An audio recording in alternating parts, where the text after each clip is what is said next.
Okay, so hello guys. In this video, we will talk about a polymorphism in PHP. So let's get started.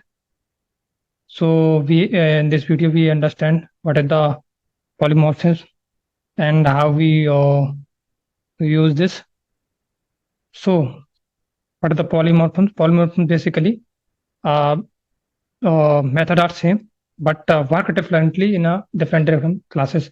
Like suppose that you have a class and B class and one method like get data A in class A and get data B class B. But when we call to class A method, then it's work differently. And when we call class B method, it's work differently. How? Let's see. We are simply define here a class A. Take any name class A. I'm taking here class A. And then I need to define here one method, any method name get data A, and write here something echo hello 1. Okay, now you have to take another class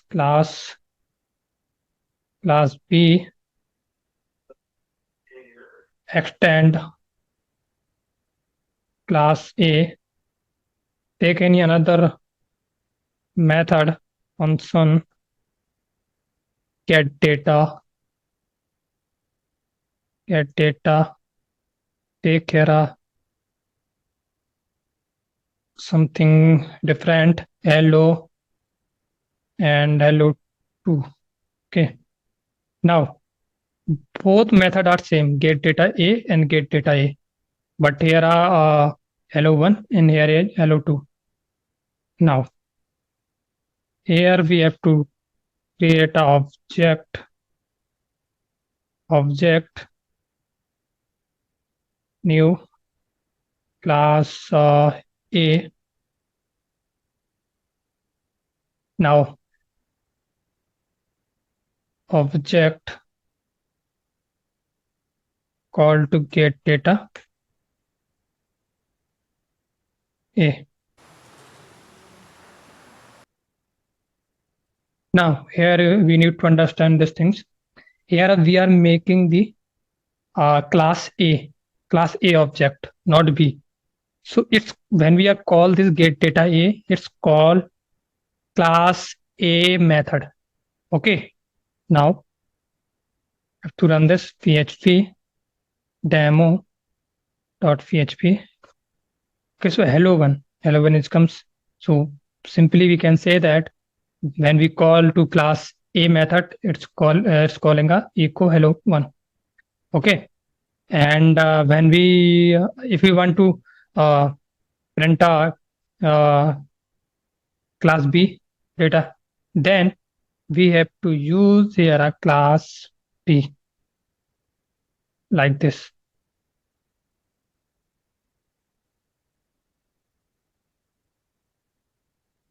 Hello 2, or you don't need to inherit this, just remove this. Okay, it still is work. Okay, so simple things is when you are make the class A object and call that, so it's called to class A, and when we are called to class B object, then call class B method are same, but different under the different classes it's work differently. So I hope you understand. Class method are same, but class A, when you call class A, this method is calls, and when we call class B, this method is calls. So method are same, but different classes work differently. So I hope you understand these things. It's easy, not much more complicated. So I hope you like this. And in coming videos, we will talk about multiple inheritance, interface, and static method, and your trait. Like we will cover that in coming videos. So I hope you like the video. If you like the video, Like, share, and subscribe channel. Thanks for watching the video.